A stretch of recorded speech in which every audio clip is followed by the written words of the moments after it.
मेरे तो personal recommendation यही होगी, जो भी आप मोटरसाइकिल हो गई या ईवी स्कूटी या जो भी कुछ भी लेना है, गाड़ी कुछ भी लेना होता है, तो इसका ना आप हमेशा टॉप मॉडल ही लो। सबसे पहले तो ब्रेक में दिक्कत होगी, फिर बीएमएस में दिक्कत आ सकती है, तो चलते चलते बंद हो जाएगी, मतलब बंद नहीं, पार्किंग मोड लग जाएगा इसमें, एक तरीके से ना कॉम्प्रोमाइज ही करना रह जाएगा। बाकी जब क्लेम की बारी आती है ना, तो कंपनी का कहना ये हो कि कुछ भी इसमें ना कुछ ऐसा, मतलब बाहर से कुछ ऐसी मॉडिफिकेशन मत कर। Hello guys, welcome back to my YouTube channel EV knowledge. आज हमारे साथ में है सचिन भाई, जिनके पास है ओला S1 एयर, जो बताने वाले हैं इन अपनी स्कूटी के बिल्कुल रिव्यू के बारे में, प्राइस के बारे में। और आपको भाई कब तक, कितने टाइम हो गया इस स्कूटी को लिए हुए? अगस्त 2023 में बुकिंग करी थी, मुझे मिली थी नवंबर दिसंबर के आसपास। अच्छा। उस टाइम पे वेटिंग ज़्यादा चल रही थी। अच्छा, तो आपने और स्कूटी कलर, लगभग लगभग कितने प्राइस में खरीदी है? उस टाइम पे ये 1,20,000 के आसपास था। अच्छा। इसका प्राइस तो डिस्काउंट करके 1,10 के आसपास हो रही थी, 1,10, 1,15। 1,10 1,15 की आपको पड़ी है? अच्छा। नहीं, क्या फाइनेंस करवाई थी ना, तो हाँ, मुझे पड़ी है 1,40। फाइनेंस करवाने के बाद आपको 1,40 की पड़ी। अच्छा। अब आपने टोटल कितने किलोमीटर रनिंग कर दी है अभी इसकी? 34,000, 35,000 मान लो। 35,000 किलोमीटर।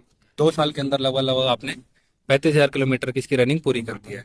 तो अपनी स्कूटी के बारे में कुछ बताइए, जैसे चार्जिंग टाइम के बारे में। चार्जिंग टाइम इसमें ना मॉडल के हिसाब से वो आता है, चार्जिंग टाइम होती है। अच्छा। जो जैसे S1 प्रो है, तो उसका टाइम चार्जिंग टाइम है 7 घंटे। इस वाली का है 5 घंटे, 0 से 100 का बता रहा हूँ। और बाकी जो मेरे तो पर्सनल रिकमेंडेशन यही होगी, जो भी आप मोटरसाइकिल हो गई या ईवी स्कूटी या जो भी कुछ भी लेना है, गाड़ी कुछ भी लेना होता है, तो इसका ना आप हमेशा टॉप मॉडल ही लो, उसमें एक तो शिकायत कम होती है। अच्छा। ठीक है, और उसमें ना थोड़ा सा कंपनी R&D वगैरह ज़्यादा, मतलब जैसे S1 प्रो है, तो मैं उसको ही रिकमेंड करूंगा। ये नीचे के मॉडल जो एक्स हो गए, एक्स प्लस हो गए, ठीक है, S1 एयर हो गए, इनमें थोड़ा सा अभी है, मतलब ये क्वालिटी के साथ जो खुद सोचो आप, जो चीज़ अब जो टॉप मॉडल है वो 1,75 है, एक 80 है। अब इन्होंने बाइक भी निकाल दी है, रोडस्टर एक्स, रोडस्टर पता नहीं क्या क्या, और पता नहीं गाड़ी भी लॉन्च करेंगे, पर ये जो मॉडल है, इससे नीचे ना लेके ना हमेशा ऊपर मॉडल ही लेना चाहिए, उसमें शिकायत इतनी नहीं मिलती। अच्छा, तो आपके शिकायत कहने का इतनी नहीं मतलब है। ये है कि हमेशा जो हमें ईवी लेनी चाहिए वो ज्यादातर टॉप मॉडल में ही लेनी चाहिए, हाँ, छोटे ईवी मॉडल नहीं, में आर ईवी एन डी नहीं, पेट्रोल हो, डीजल हो, कुछ भी हो। अच्छा। हाँ, कोशिश हमेशा ये रखो, क्योंकि छोटा नीचे वाला मॉडल लेके ना थोड़ा सा ये रहता है, बस कॉम्प्रोमाइज ही करना रह जाता है, उसमें रेंज कम मिलती है। ठीक है, क्वालिटी के साथ भी कंपनी कॉम्प्रोमाइज करेगी, सीधी सी बात है। अगर जो 2.25 लाख रुपए, 1.5 लाख रुपए का आइटम है, आपको वो 1 लाख रुपए में मिल रहा है, तो कहीं ना कहीं तुम खुद सोच के देखो ना, कहाँ कहाँ कुछ तो घटाया होगा, चाहे क्वालिटी में कॉम्प्रोमाइज करा है या पार्ट्स में कुछ करा है, कुछ ना कुछ तो करा ही होगा, तभी तो 50,000 रुपये उन्होंने अपनी कटिंग करी है। वो तो आपकी बात ठीक है, प्राइस के हिसाब से ही बाइक की वैल्यू लगती है, उसकी सारी एक्सेसरीज वगैरह, पार्ट वगैरह सब अकॉर्डिंग टू प्राइस होता है। सचिन भाई, आप ये बताइए, आपने वन चार्ज में अब तक ये कितने किलोमीटर चला दिए मैक्सिमम? वन चार्ज में जो कंपनी क्लेम करती है ना, 100% के बाद, 0 to 100% करोगे आप इसको, 5 घंटे लेगी। हम्म। ठीक है, उसके बाद आप चलाओगे इसको, कंपनी 125 का क्लेम करती है इको मोड पे। 125 किलोमीटर वन चार्ज में एक कंपनी सिंगल क्लेम चार्ज करती है? में इको मोड पे 40 से ऊपर नहीं जाएगी, 40, 42, इससे ऊपर नहीं जाएगी। नॉर्मल पे 70 की स्पीड से ऊपर नहीं जाएगी, और स्पोर्ट्स मोड जो होता है उसमें ये 90 से ऊपर नहीं जाएगी, चाहे एक बंदा बैठा लो, चाहे दो बंदा बैठा लो। और मैंने तो पूरा ही निकाला हुआ है। अच्छा। इको पे। हम्म। बाकी चलाने वाले के ऊपर भी थोड़ा डिपेंड करती है। और ये जो चीज़ें आप पूछ रहे हो ना, ये model to model subject to change है। हाँ, वो तो है, हर एक ठीक है, मॉडल जैसे का अपना S1 अलग प्रो है। है, जी। उसमें इको पे 195 कंपनी क्लेम करती है। जी। मेरे एक फ्रेंड के पास है, तो वो भी इको पे 180, 190 तो आसपास वो निकाल ही देता है। उसमें एक और मोड है, स्पोर्ट्स के बाद हाइपर मोड भी है। तो आपको इसको लेने के बाद कुछ पछतावा या रिग्रेट महसूस होता है या नहीं होता? सर्विस से रिलेटेड है, वो भी सर्विस बंदे रिलेटेड। मजबूर हैं। एक तो इनकी सेल इतनी हॉट सेलिंग बना हुआ है, तो सेल इतनी ज़्यादा है, उनके पास कुछ भी छोटा सा इशू होता है, सबसे पहले तो ब्रेक में दिक्कत होगी, फिर बीएमएस में दिक्कत आ सकती है। ठीक है, और अभी जो मैं कुछ कुछ दिनों से इसको देख रहा हूँ, वो है इसमें कि स्पोर्ट में आप 10 किलोमीटर, 15 किलोमीटर एक ही स्पीड में भगाओगे ना स्पोर्ट्स मोड में, तो चलते चलते बंद हो जाएगी, मतलब बंद नहीं, पार्किंग मोड लग जाएगा इसमें। अच्छा, हाँ, तो शायद कुछ ना मोटर कुछ गर्म हो जाती है, कुछ ना कुछ टेक्निकल ग्लिच है। तो सॉफ्टवेयर वाइज इसलिए इशू है इसमें कुछ? हाँ, सॉफ्टवेयर नहीं, मतलब अंदर से टेक्निकल ग्लिच है इनका कुछ ऐसा, मतलब जो तो आप इसको सर्विस सेंटर ले जाके अपडेट नहीं कराया आपने? इसको जो ग्लिच है इसको ठीक करवाने की कोशिश नहीं की आपने? नहीं, एक तरीके से ना कॉम्प्रोमाइज ही करना रह जाता है। मैंने जैसे आपको पहले बताया कि और अगर आप चलते चलते स्कूटी बीच में मान बता रहे हो पार्किंग मोड पे लग जाती है, पार्किंग मोड में लगने के बाद तुरंत स्पीड जीरो हो जाती है उसकी। जीरो जीरो, हाँ पार्किंग लिखा आ जाता है, फिर रुक के उसको दोबारा से प्रेस करना पड़ता है। और अगर इन द सेंस अगर आप किसी हाईवे में चल रहे हो, पीछे से आपके बहुत सारी व्हीकल आ रहे हैं, तो आपके लिए वो डेंजरस हो सकता है वो। ये डेंजरस तो होगा ही, और क्या। अच्छा गैस, ये तो बहुत बड़ा बीएमएस से रिलेटेड आपने बताया। नहीं बीएमएस में नहीं, बीएमएस वो तो आपको टो करके ले जानी पड़ेगी। बीएमएस में तो ये लगा लो खड़ी हो जाएगी पूरी। बीएमएस अलग है, जो मैं आपको बता रहा हूँ वो कुछ दिनों से अभी मैं देख रहा हूँ। अच्छा, 2 सालों में अब जाके आपको ये रियलाइज हुआ है। हाँ बीएमएस में तो ये लोग पता नहीं कुछ कुछ करते हैं, वो लगा के चेक करते हैं। तो इनके पास डिवाइस रहता है, उससे चेक करते हैं कि इशू क्या है। फिर बीएमएस निकलता है तो वो खड़ी करवा लेते हैं कि एक आध 2 दिन में हो जाएगी, 10 दिन 15 दिन।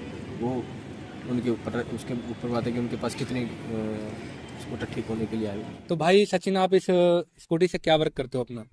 मेरा तो फील्ड का काम है थोड़ा सा। अच्छा 50-60 किलोमीटर डेली रनिंग हो जाती है मेरी। अच्छा बाकी सब्जेक्ट टू चेंज भी है, कई बार नहीं भी चलती, 2-2 अच्छा 3-3 दिन खड़े हो जाते हैं। अच्छा। और ठीक है, मतलब ओवरऑल 125 किलोमीटर की रेंज है, तो मैंने 120, 2 4 5 किलोमीटर का क्या देखना है यार, वो तो है। है ना। 120 115 भी निकल रही है तो क्या दिक्कत है हाँ एक बार की सिंगल चार्ज करने में। ठीक है। तो सचिन भाई, अपनी स्कूटी के मेंटेनेंस के बारे में बताइए। 2 सालों में आपने अपनी बाइक में क्या क्या पार्ट चेंज करवाए हैं, कुछ मेंटेनेंस वगैरह जो आपने किए हो? थोड़ा सा आगे आ जाओ। देखो सबसे पहले दिक्कत तो इसमें कुछ ऐसी खास आती नहीं है, ठीक है। मेंटेनेंस के नाम पे जीरो मेंटेनेंस है। पर अगर इसमें 2-3 दिक्कत ये आती है। सबसे पहले बारिश के सीजन में जहाँ पे आपने मतलब सबसे पहले उसके आगे पीछे वाला कोई भी, मतलब हो सकता है दोनों ही जाम हो जाए, ठीक है। वो आपको फिर टो करके ले जानी पड़ेगी, ठीक है। बीएमएस का मैंने आपको पहले बता दिया था, बीएमएस में दिक्कत आ सकती है, तब भी आपको टो करके, अगर आरएस से नहीं है तो, ठीक है। और जैसे एक बार मेरे मेरे ना इसमें दिल्ली एनसीआर की सड़कों का आपको तो पता ही है, कभी भी कहीं पे भी कुछ भी हो सकता है।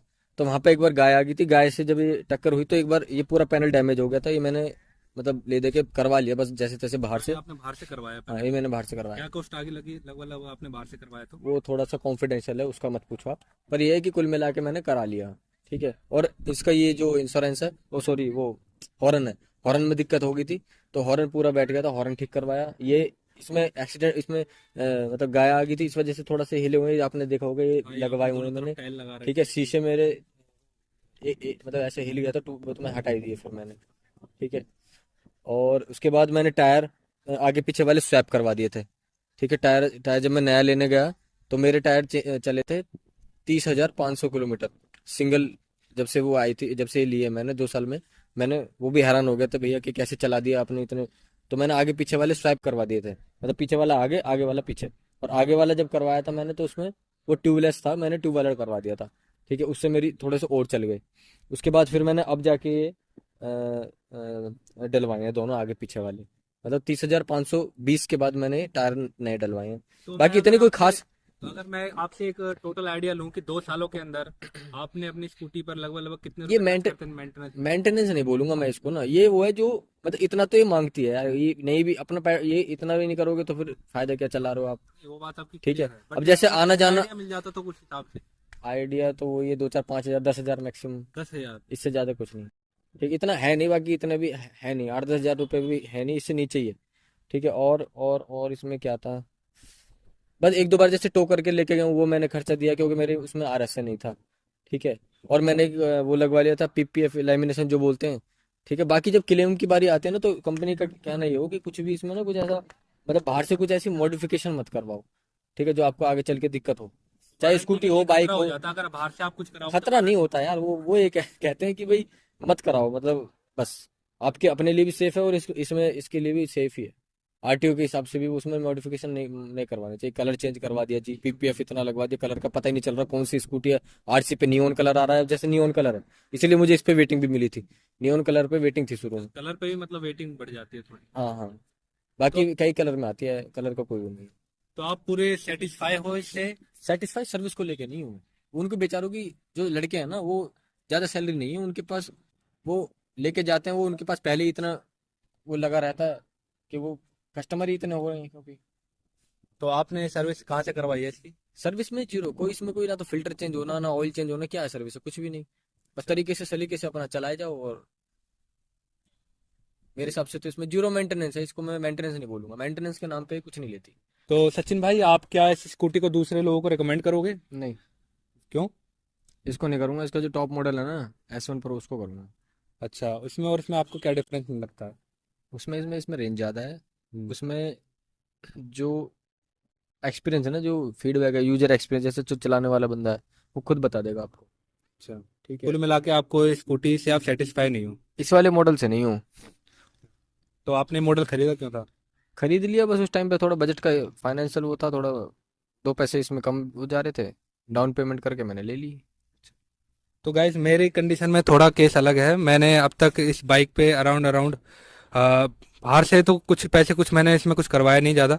बस फर्स्ट टाइम एक चैन सेट की एक गरारी चेंज हुई थी अगली, और मीटर चेंज हुआ गाइस, जो कि बारिश का पानी चला गया था, दैट्स वाई मुझे मीटर चेंज कराना पड़ा। इसके अलावा मेरे बाइक में कुछ भी मेंटेनेंस के अलग से चार्जेस वगैरह है नहीं। जो भी काम करा हुआ मेरा सारा सारा सर्विस सेंटर से ही हुआ है। तो कुल मिला के एक साल मेरे को बाइक को लिए, वो भी एक साल हो, तो एक साल में मुझे कुछ ज़्यादा मेंटेनेंस अभी मेरी बाइक की हुई नहीं है, खाली मीटर चेंज हुआ है बस। मेनली जो इसमें मोटा मोटा जो काम है। और भाई ने जैसे जैसे बताया है कि भाई को भी कुछ ज़्यादा सर्विस सेंटर से कुछ चेंज पार्ट चेंज नहीं करवाया आपने। सर्विस सेंटर से आप देखोगे ना, 10 गुना, 8-10 गुना ज़्यादा पैसे लेते हैं वो बाहर। तो है, वो तो है। वही ब्रेक शू आप इसमें डलवाओगे, वो एक्टिवा एक्टिवा के भी मिल जाएंगे आपको 150-200 रुपये में। तो तो मतलब दूसरी कंपनी स्कूटी से के कोई पार्ट इसमें आराम से फिट हो जाए? कोई भी नहीं, वो पूछना पड़ता है, ऐसा नहीं है, अच्छा, क्योंकि हर कोई इसको हाथ भी नहीं लगाता है ना, इसलिए। ठीक है गाइस, तो यही था ओला S1 एयर का रिव्यू।